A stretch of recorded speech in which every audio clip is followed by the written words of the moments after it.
순종은 책임이 따릅니다 라는 제목으로 말씀을 증거하겠습니다. 오늘의 본문에 보면 다윗을 죽이려는 사울왕의 폭력적인 광기가 기록되어져 있습니다. 이 사울은 제사장 아히멜렉뿐 아니라 모든 제사장과 높당에 왔던 그 다윗을 도와주었다는 이유로 인해서 제사장 85명과 어린아이들과 그리고 가축과 그 모든 생명 있는 것들을 다 죽이도록 폭력을 행사합니다. 참 이런 사울의 행위는 어떤 것으로도 정당화될 수 없는 잘못된 일이죠. 자기가 원하는 대로 되지 않았다고, 자기 감정 하나도 제대로 다스리지 못하면서 왕으로서의 권력을 갖다 보니까 얼마나 많은 사람들이 희생을 당하고 죽음을 당하는지 모릅니다.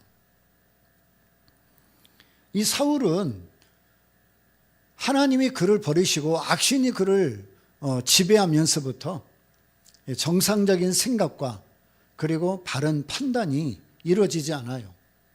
오로지 사람들이 칭찬했던 그 다윗을 없애는 것이 자기의 일생의 최고의 목표처럼 살아갑니다. 이 참 얼마나 불행한 인생입니까? 그러나 우리가 갖고 있는 이 관심사는 단순히 이 사울이 사람을 죽였다, 또 사울을 죽이려는 위협을 했다가 아니라 어떻게 사울은 이런 광기와 폭력으로 실패한 인생이 되고 말았는가? 반대로 다윗은 어떻게 하나님의 은혜를 힘입고 승리하는 인생이 되었는가 하는 것에 관심이 더 많습니다. 아마도 이 사울과 다윗의 가장 큰 차이 하나를 꼽는다면 순종일 겁니다. 이 사울과 다윗의 가장 극렬한 차이는 순종에 있습니다. 사울은 사무엘상 15장에 보면 우리가 아는 대로 아말렉과의 전쟁에서 크게 승리하고 모든 생명은 모두 진멸하라는 하나님의 명령에 불순종해서 아각 왕을 데리고 오고 좋은 짐승을 하나님께 제사 드린다는 그런 미명으로 끌고 왔습니다. 이 사무엘상에 보면 이 사무엘 선지자가 왜 왕은 하나님의 말씀에 순종하지 않습니까? 아니, 생명을 죽이는 것이 잘못된 것은 다 알지만 하나님이 이 아말렉을 진멸하라는 데는 분명한 이유가 있었는 거죠. 그리고 목적이 있기 때문에 사울에게 모두 진멸하라고 한 겁니다.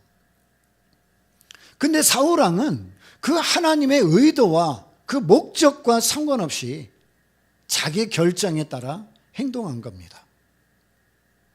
하나님의 말씀에는 순종하지 않았던 것입니다.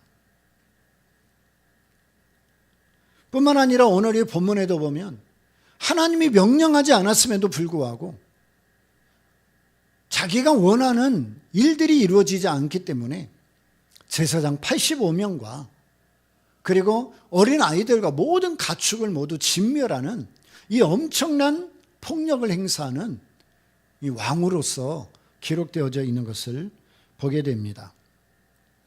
도대체 사울은 왜 이런 인생을 살까? 도대체 사울은 왜 이렇게 불행한 인생을 살아가고 있을까? 이 성경은 한마디로 불순종한 사람이었기 때문이다. 참 우리가 볼 때는 아니 불순종이 그렇게 인생을 실패하고 성공하게 할 수 있는 중요한 일인가? 뭐 순종하고 불순종하고 그게 뭐 그렇게 중요하다고? 그 성품이 뭐가 그렇게 중요하다고? 뭐 순종하고 불순종하고 그것 때문에 한 사람의 인생을 완전히 실패하게 하고 한 사람은 순종했다고 해서 완전히 승리하고 영광을 얻게 하는가? 도대체 하나님이 이해할 수가 없다. 그런 생각들을 가질 수 있을 거예요. 근데 우리가 보기에는 이 순종과 불순종이라는 단어에 집착하다 보면 그렇게 생각할 수도 있는데, 이 순종과 불순종, 그 위에 계신 하나님을 우리가 놓치면은 그런 생각을 하는 거예요. 그러니까 순종은 누구에게 하는 거예요? 하나님께 하는 거예요. 불순종은 누구에게 하는 거예요? 하나님에게 하는 거예요. 그러니까 순종이든 불순종이든 그 대상이 하나님이기 때문에 문제가 되는 거예요.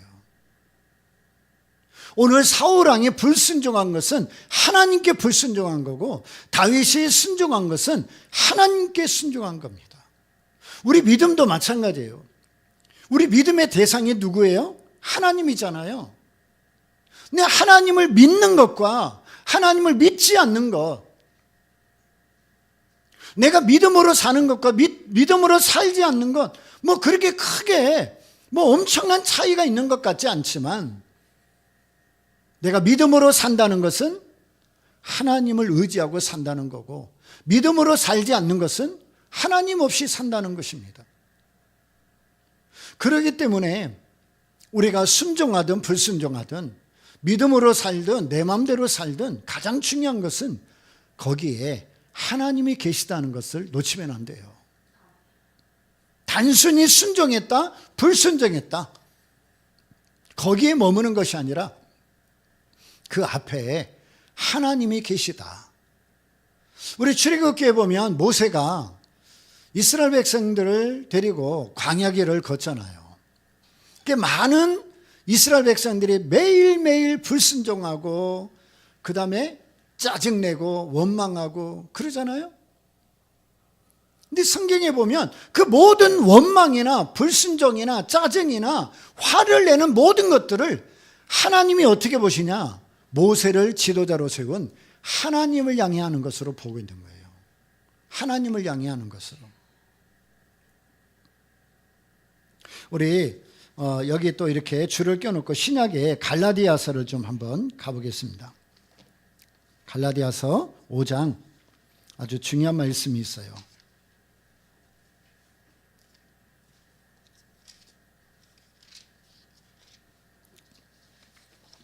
갈라디아서 5장 16절로 21절.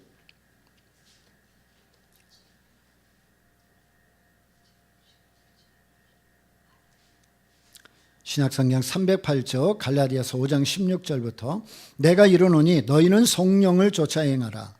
그리하면 육체의 욕심을 이루지 아니하리라. 육체의 소욕은 성령을 거스리고 성령의 소욕은 육체를 거스리나니 이 둘이 서로 대적함으로 너희의 원하는 것을 하지 못하게 하려 함이니라. 너희가 만일 성령의 인도하시는 바가 되면 율법 아래 있지 아니하리라. 육체의 일은 현저하니 곧 음행과 더러운 것과 호색과 우상숭배와 술수와 원수를 맺는 것과 분쟁과 시기와 분냄과 당짓는 것과 불리함과 이단과 투기와 술취함과 방탕함과 또 그와 같은 것들이라. 전에 너희에게 경계한 것 같이 경계하노니 이런 일을 하는 자들은 하나님의 나라를 유업으로 받지 못할 것이요. 그랬어요. 여기 보니까 육체의 일에 관하여, 육체의 일은 그러면서 쭉 이야기를 합니다. 그리고 22절에 보니까 오직 성령의 열매는 사랑과 일학과 평과 오래 참음과 자비와 양성과 충성과 온유와 절제니 이 같은 것을 금지할 법이 없느니라. 근데 여러분, 여기에 굉장히 놀라운 단어가 나와요. 19절에 보면 육체의 일은 이렇게 시작을 하고 있고, 그리고 22절에 보면 오직 성령의 열매는 그렇게 시작이 돼요. 19절에 육체의 열매라고 말하지 않고 육체의 일은 그렇게 표현해요. 근데 성령은 일이 아니라 열매라고 말하고 있어요.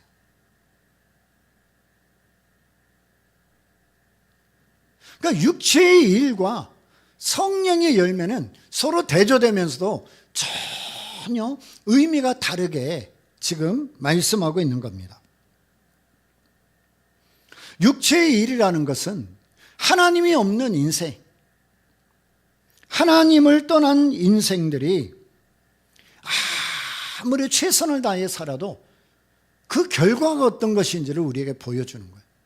그러니까 19절부터 육체의 일은 현저하니, 그러니까 육체의 일은 하나님이 없는, 하나님을 떠난, 하나님과 상관없는 사람들은 어떤 삶을 사느냐, 어떤 내용이 있느냐.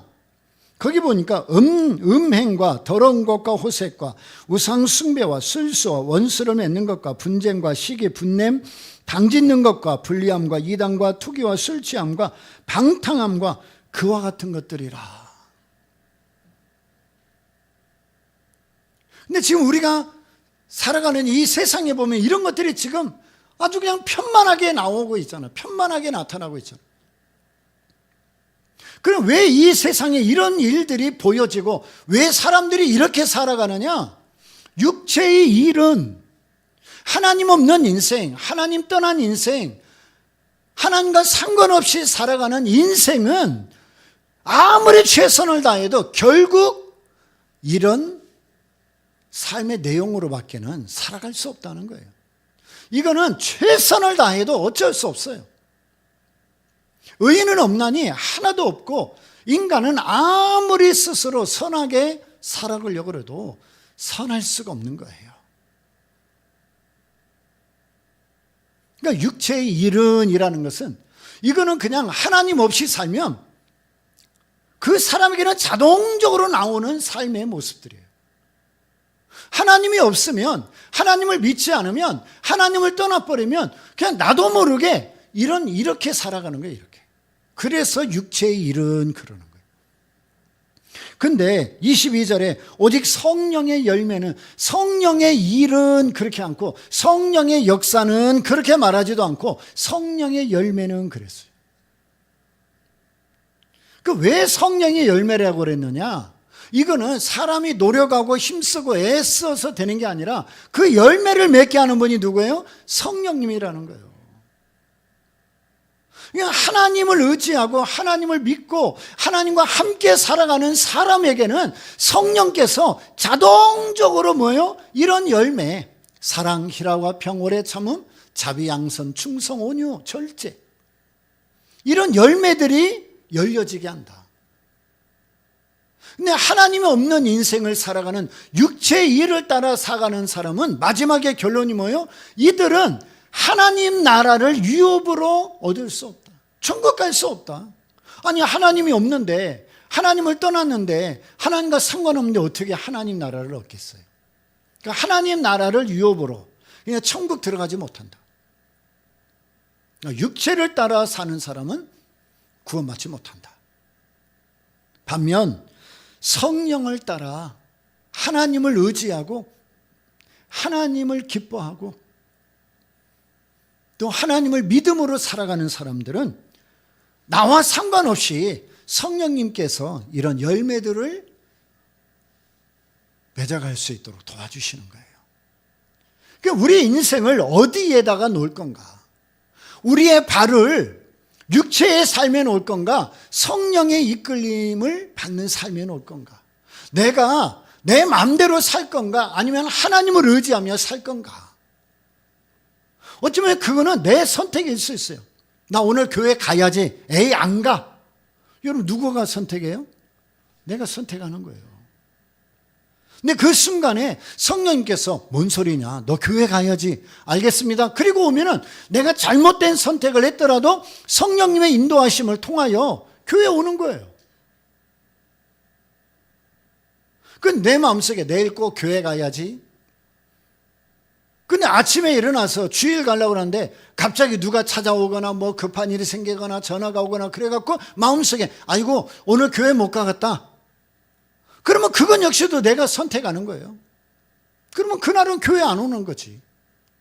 내가 교회를 가는 것과 교회를 안 오는 것, 결국은 뭐예요? 선택은 내가 하지만 그 선택에 따른 책임도 역시 내가 지는 거예요. 마찬가지로 순종을 하는 것과 불순종하는 것도 어찌 보면 선택을 내가 하는 거예요.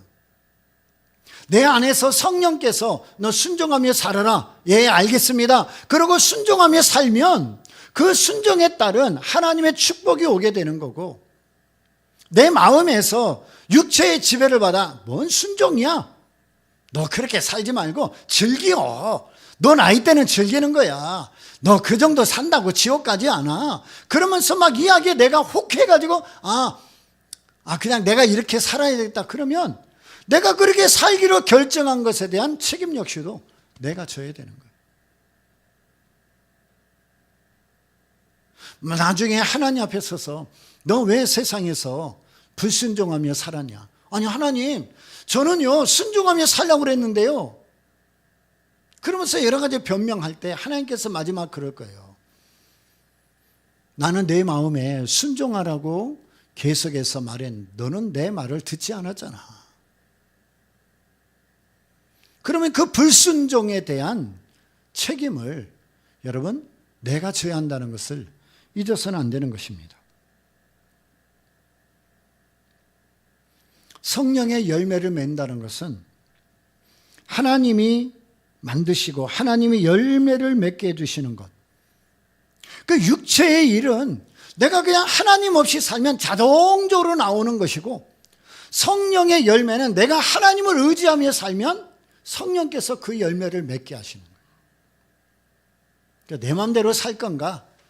하나님을 의지하며 살 건가?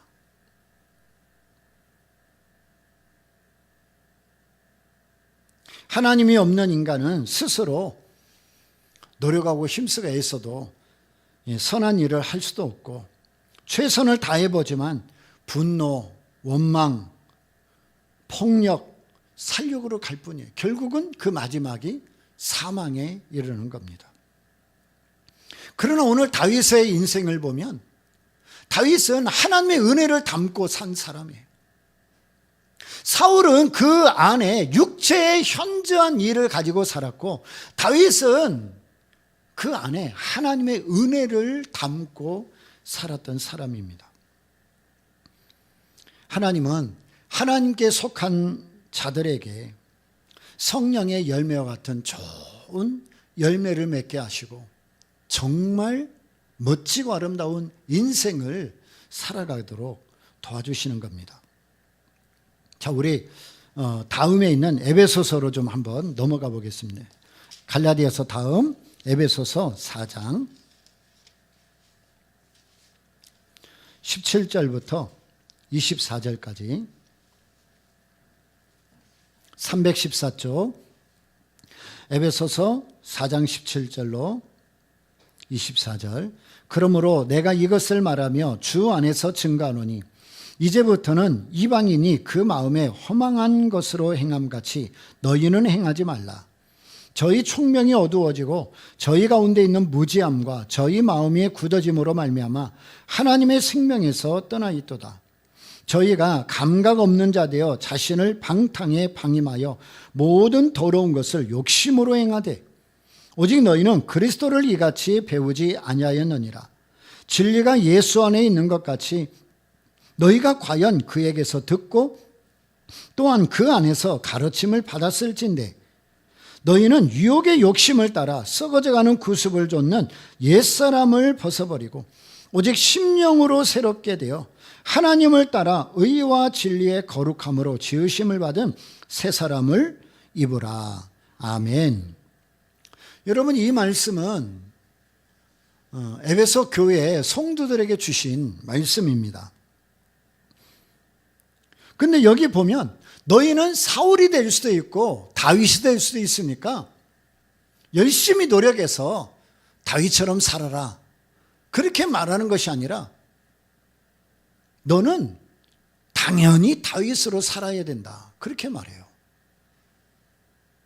우리가 노력해서 거룩하게 되고 우리가 노력해서 새 사람이 되고 우리가 노력해서 의와 진리의 거룩함으로 지으심을 받은 새 사람으로 살아가는 것이 아니라 이미 그 능력을, 이미 그 삶을, 이미 그 은혜를 우리에게 주셨기 때문에 옛사람을 쫓는 육체의 현저의 일을 따라 살아가는 사람이 되지 말고 너희 안에는 이미 의와 진리의 거룩함으로 지으심을 받은 새 사람이니까 너는 그렇게 살아야 돼 라고 말씀하는 거예요. 내가 믿음이 좀 약해져서요, 제가 또 뭐 기도가 좀 부족해서요, 제가 뭐 신앙이 어째서요, 그래서 요즘에 뭐 어쩌니 저쩌니. 여러분, 이건 변명인 거예요.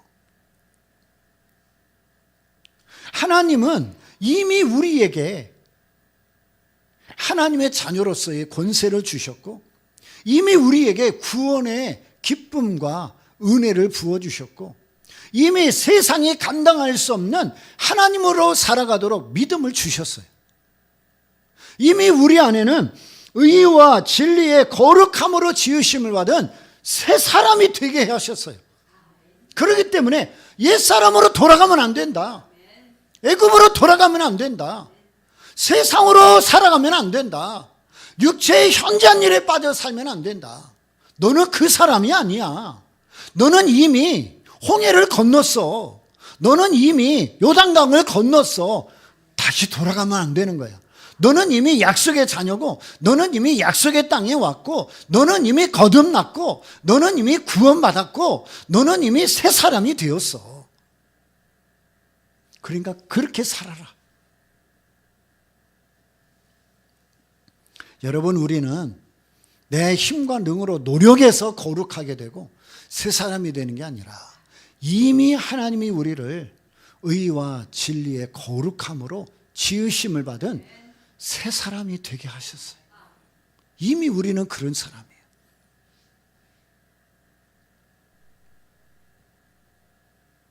이미 하나님께서 우리에게 좋은 옷을, 아주 비싼 옷을, 세상 그 어디에서도 구할 수 없는 아주 중요한 옷을 우리에게 입혀주셨고, 너 이제 이 옷을 입어라. 너는 이 옷을 입을 충분한 자격이 있고 너는 그런 사람이야. 그러니까 너는 이 옷을 입고 살아라. 그런데 하나님이 말씀할 때는 그 옷을 입고 있다가 눈만 돌리면 뭐예요? 더러운 옷을 입고 사는 거예요. 죄송하지만 노숙자와 같이 냄새나고 먼지 묻고 사람들이 가까이 하기 어려운 그런 모습으로 우리가 살아가는 거예요. 그러면 안 된다는 거예요.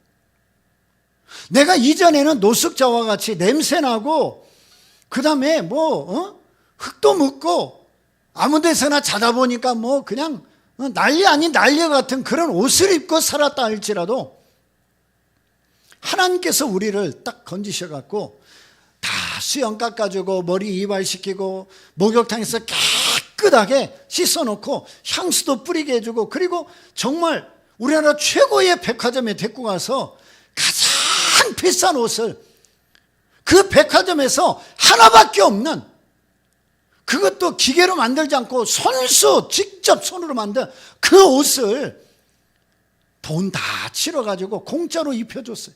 구두도 신기고 양말도 신기고 속옷도 입고 그 다음에 양복도 사주고 와이셔츠 사주고 정말 멋진 넥타이도 사주고. 전에는 사람들이 가까이 하지 못하는 사람을 완전히 새로운 신사로 만들어 놨어. 그러면은 그 옷에 걸맞게, 그 모습에 걸맞게 살아가야 되잖아요.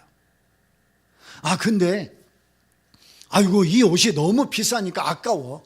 그래가지고 장롱에다가 모셔놓고, 그리고 넥타이도 그다음 와이셔츠도 다 걸어놓고, 아이고 나는 옛날 옷이 편해. 그러면서 그거 주섬주섬 이거 또 밖에 나가는 거야. 사람들이 그러는 거야. 저 사람 어저께 내가 엄청나게 좋은 옷을 입은 거 봤는데 그럼 왜 오늘은 저렇게 입고 나왔지?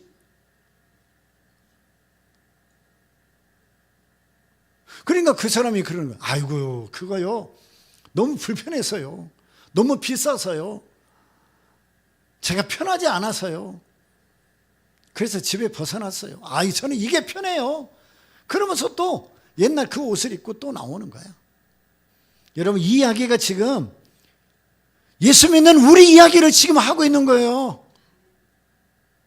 하나님이 우리를 최고로 좋은 신분으로, 최고로 좋은 옷으로, 최고로 좋은 신사로 만들어 줬는데 우리는 그거 아깝다고 장롱에다가 벗어놓고 편하디 편한 육체의 모습으로 세상적인 삶으로 옷을 입고 나와서 자기 마음대로 살아가는 거야. 그게 편하거든. 여러분, 좋은 옷을 입으면 흙 묻을까 봐, 먼지 묻을까 봐 얼마나 조심해야 돼요. 근데 더러운 옷을 입으면 아무 데나 앉아도 되고 물 먹다가 흘려도 되고, 예수 안 믿으면 사는 자체가 편해. 근데 예수 믿으면 내가 절제해야 되고 인내해야 되고 조심해야 되고 내가 정말 하나님을 의식해야 되니까 여러분 얼마나 신경 쓸 일이 많아요. 근데 그게 싫다고 옷 벗어버리는 거야. 나 편한 대로 살고 싶다고. 그게 요즘 우리 신앙생활의 모습 아닙니까?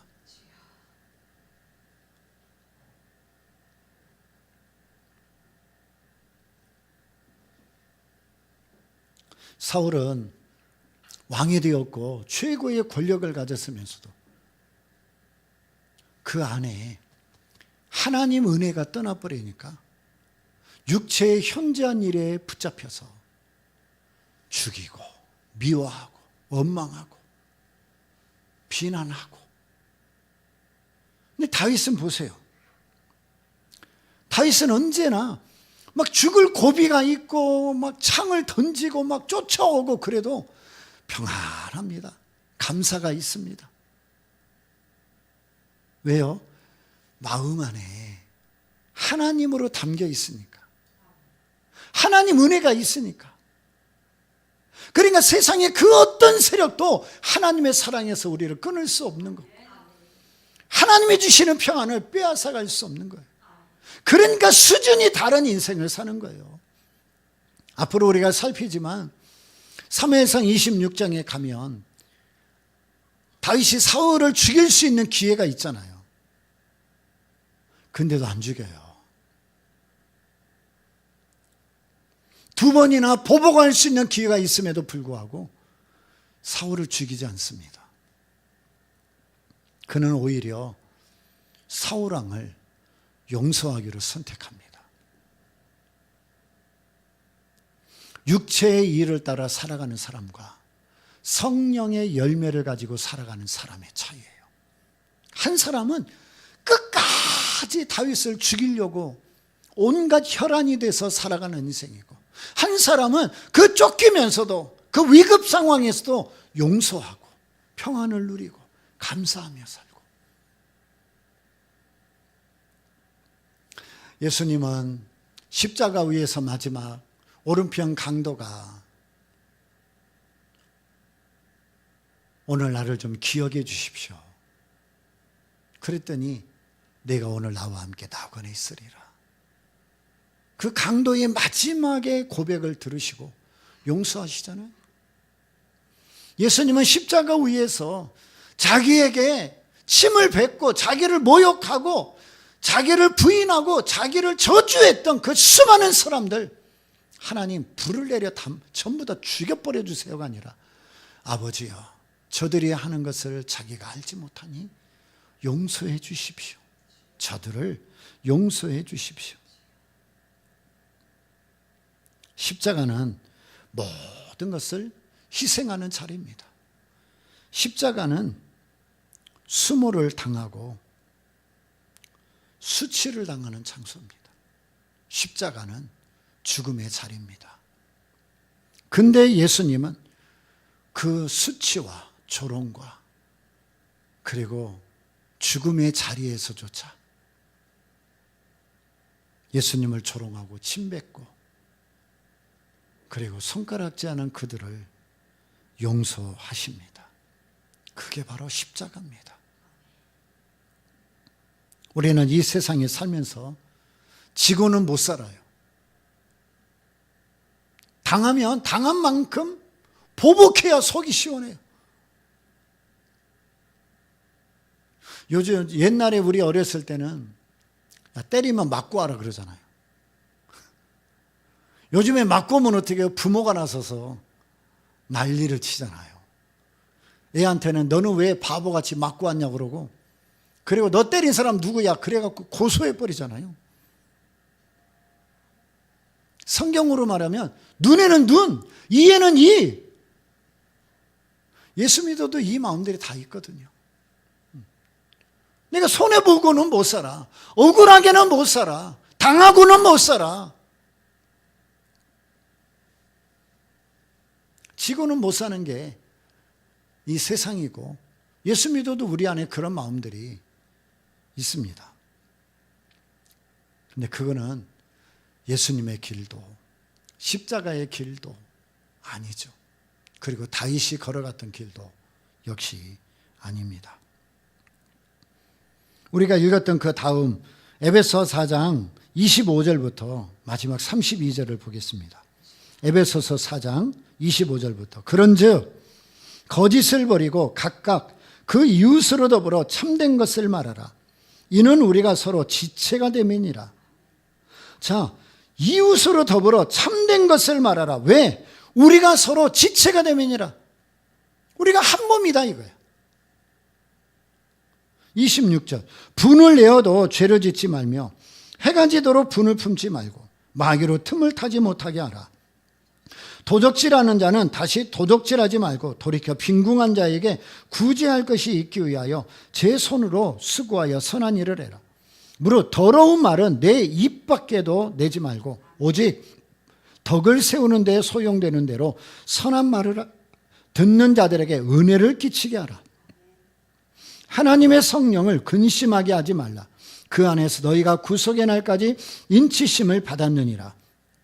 너희는 모든 악독과 노함과 분냄과 떠드는 것과 회방하는 것을 모든 악의와 함께 버리고 서로 인자하게 하며 불쌍히 여기며 서로 용서하기를 하나님이 그리스도 안에서 너희를 용서하심과 같이 하라. 아멘. 여러분 24절에 보면 23, 24절에 보면 오직 심령을 새롭게 하여 심령을 새롭게 되어 이미 하나님이 우리를 심령을 새롭게 했고 의와 진리와 거룩함으로 지으심을 받은 새 사람이 되게 하셨단 말이에요. 이제 우리는 옛사람이 아니라 새 사람이에요. 새 사람으로서 어떻게 살아가야 될 것인가가 오늘 25절부터 32절까지예요. 그러니까 예수 믿고 구원받았다면 앞에서 얘기한 육체의 욕심을 따라 살아가는 삶이 아니라 새 사람이 된 사람으로서 25절부터 32절에 나오는 이 내용이 우리의 삶이 되어야 된다. 이 말씀이 우리 삶에서 나타나야 된다 그 말이에요. 이 말씀을 한마디로 말하면 구원받은 자라면 책임감 있게 살아라. 새 사람이 되었다면 새 사람으로서의 책임을 가지고 살아라. 여러분 많이 배우면 많이 배운 만큼 책임이 있어야 되잖아. 근데 요즘 봐요. 많이 배운 사람들 머리 쓰고 약삭 바르고 오히려 사기치는 데 쓰잖아요. 요즘 뭐 새 정모가 들어가가지고 뭐 장관들이며 국무총리며 뭐 청문회 하는데 뭐 관심도 없어서 안 보지만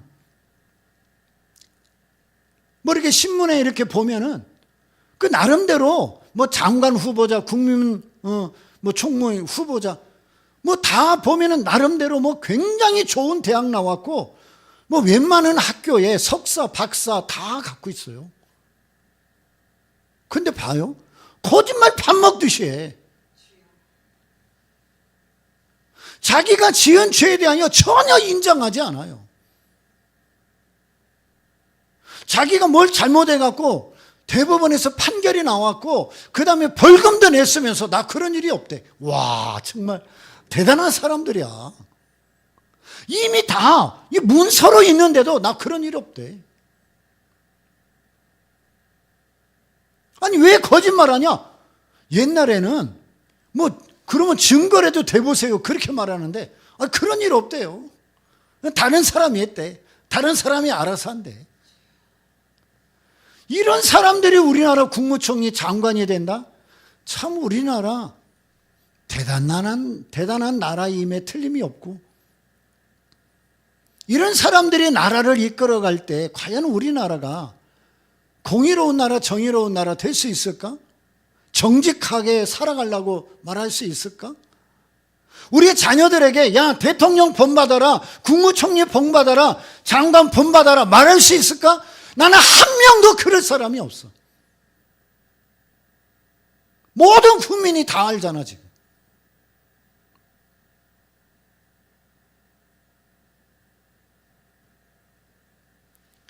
배웠으면 배운 만큼 책임이 따르고, 나이가 들었으면 들은 만큼 책임이 따르는 거예요.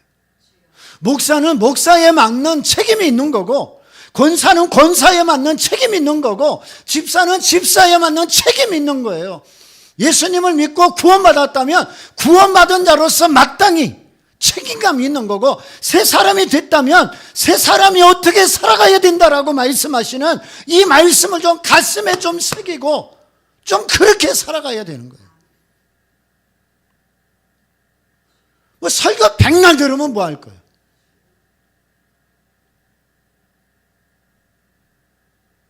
설교 500번 들으면 이만큼 믿음이 생기고 자라가고, 1000번 들으면 이만큼 믿음이 생기고 자라가고, 뭐 그런 것이 있으면 추가라고도 하겠지만, 이거는 500번 듣고 1000번 듣고 1500번 듣고 20년 30년 교회를 다녀도 똑같아. 와, 대단해. 이게 목사의 문제이긴 하지만, 도대체 이단은 3개월에서 6개월이면 그 세뇌를 완전히 시켜버리고 바꿔버리는데 왜 교회는 30년을 다녀도 안 바뀔까?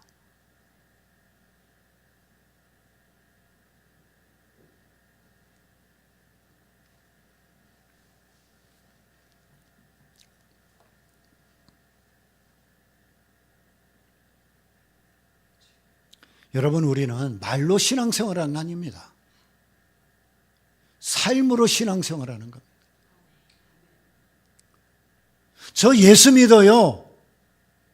그러면 교회 다닌다는 이야기가 아니라 저 예수님 본받아 예수님의 말씀을 따라서 예수님처럼 제가 순종하며 살아가는 사람이에요. 그런 뜻이에요. 그런 뜻. 예수 믿어요. 그러면 교회 다녀요. 그 뜻이 아니고, 저는 예수님을 따르고 예수님을 믿고 예수님의 말씀을 따라 예수님이 걸어가신 그 길을 예수님처럼 닮으려고 노력해 가는 사람이에요. 그게 예수 믿는다는 거예요. 예수 믿는다는 거. 너 종교 뭐냐? 기독교입니다. 그 말하려고 우리가 예수 믿는 거 아니에요.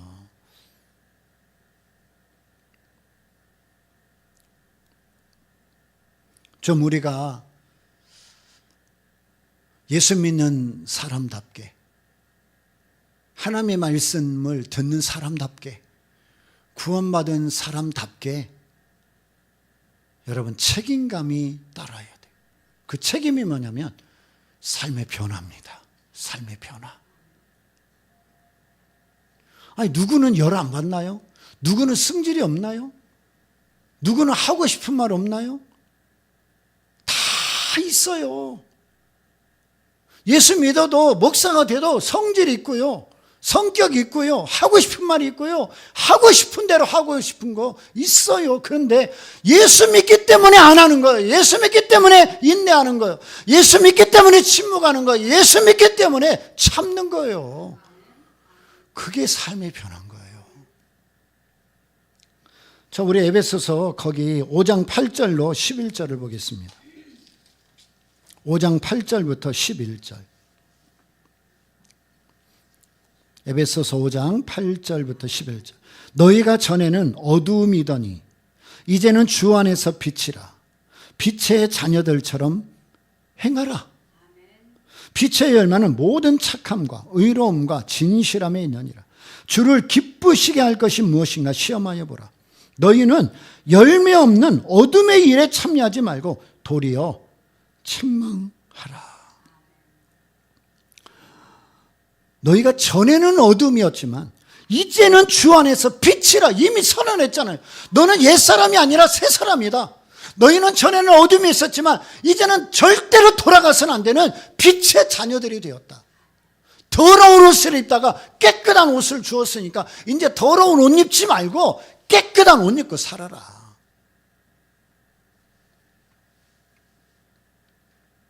전에 TV에서 보니까 어떤 분들은 약간 정신적으로 좀 돌봄이 필요한 분들이 있는데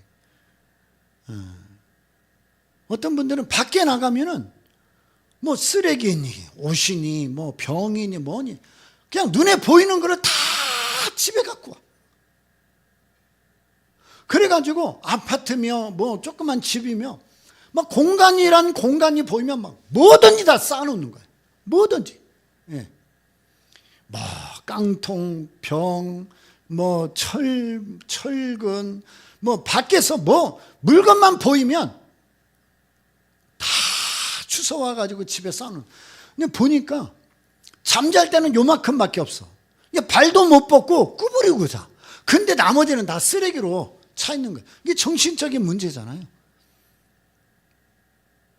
그래서 이제 그런 것들을 또 도와주는 단체에서 막 차를 2대, 3대 갖고 가갖고 사람들이 막 10명, 15명이 갖고 그거를 다 청소해줘. 싹 청소해줘. 그 집이 얼마나 좋아졌습니까? 환경이 얼마나 좋아졌어요. 근데 한 1년 뒤에 거기 가보니까 여전히 또 그렇게 돼 있는 거예요. 또 막 여기저기다 다 쌓아놓는 거예요. 여러분, 너희가 전에는 어둠이더니 근데 뭐라고 그래?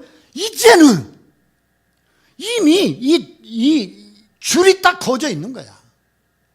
너희가 전에는 애굽의 종살이하던 노예야. 근데 너희는 이제 자유인이 되었어. 약속의 자녀가 되었어. 언약의 백성이 되었어. 너희는 내 자녀가 되었어. 돌아가면 안 되는 거예요.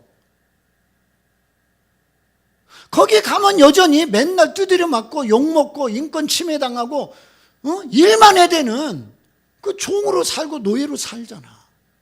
근데 그런 신분에 있는 자들을 끄집어내서 홍해를 건너가지고 약속의 땅으로 언약의 백성으로 멋지고 아름답게 살아가도록 하나님이 바꿔놓으셨는데 툭 하면 뭐라 그래요? 애굽으로 돌아가자. 근데 성경은 뭐라 그래요? 너희가 전에는 애굽의 종이었더니 이제는 이미 끝나버린 거예요. 이미 돌아갈 수 없는 경계선을 넘었어. 이제는 너희가 언약의 백성이다. 너희가 전에는 육체의 현저한 일에 빠져서 엉망진창인 인생을 살았는데 이제는 너희가 성령의 열매를 맺는 사람이 되었다. 너희가 전에는 옛사람의 모습으로 살았지만 이제는 너희가 빛의 자녀가 되었다. 그러니까 빛의 자녀처럼 살아라. 그게 뭐예요? 모든 착함과 의로움과 진실함이 있느니라. 그러면서 11절에 열매 없는 어둠의 일에 참여하지 말고 도리어 책망해라. 이게 뭐냐면 이제는 너희가 빛의 자녀가 되었고 새 사람이 되었고 이미 홍해를 건너왔으니까 이제부터는 너희가 책임 있는 삶을 살아라. 책임 있는 삶을 살아라.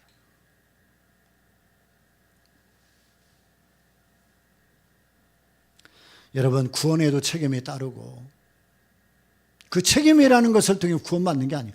구원받았기 때문에 책임이 따르는 거예요. 은혜 받았기 때문에 책임이 따르는 거예요. 사랑도 책임이 따르는 거예요. 요즘 보면 젊은이들 참 우리나라 부끄럽게 쓰리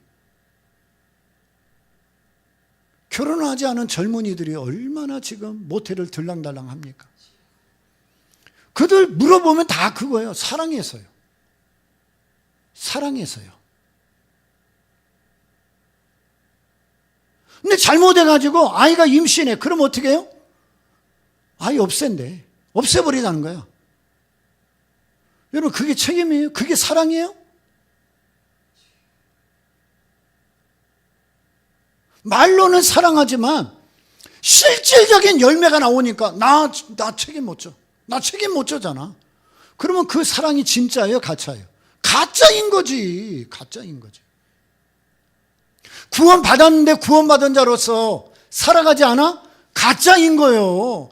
은혜 받았는데 은혜 받은 자로 살지 않아? 가짜인 거예요. 사랑을 받았고 사랑으로 살고 있는데 그렇게 살지 않아요? 가짜인 거예요. 그거 말로만 하는 거예요. 말로만.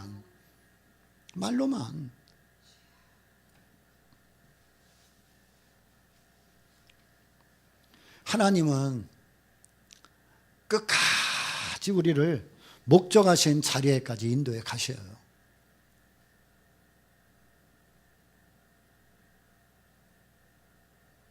그 하나님이 우리 인생을 이끌어 가실 때 그 은혜로, 그 사랑으로, 그 구원으로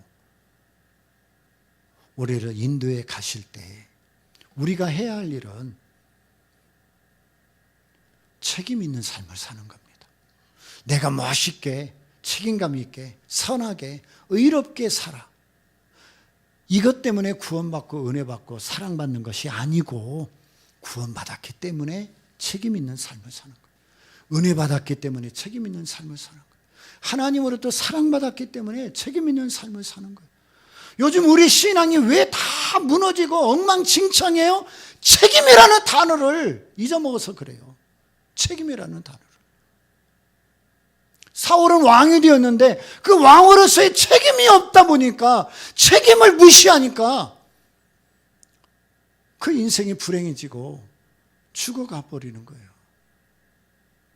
그런데 다윗은 하나님의 은혜를 담고 하나님의 사랑 가운데서 감사하며 사니까 원망 불평할 수밖에 없는 그런 환경임에도 용서하고,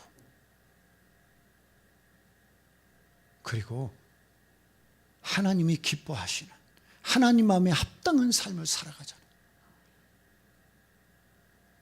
책임감이 없는 인생과 책임감을 가지고 살아가는 사람의 그 삶의 내용을 지금 대조해 보는 거예요. 우리는 어떤 사람입니까? 우리는 신앙생활에 책임을 갖고 있습니까? 책임감을 가지고 삽니까? 여러분의 믿음, 여러분의 신앙생활, 여러분이 예수 믿는 것, 여러분이 구원받은 것, 여러분이 천국 가게 된 것, 이 모든 질문에 과연 책임감을 가지고 살고 있는가? 우리 다시 책임감을 가지고 있는 자리로 돌아와야 돼요. 기도하겠습니다. 하나님 아버지, 우리 모두 연약한 자입니다. 하나님으로부터 용서를 받았고 구원을 받았고 자녀가 되었고 그리고 천국까지 얻게 되었는데 우리는 그에 합당한 삶이 없습니다. 책임을 잃어버렸습니다.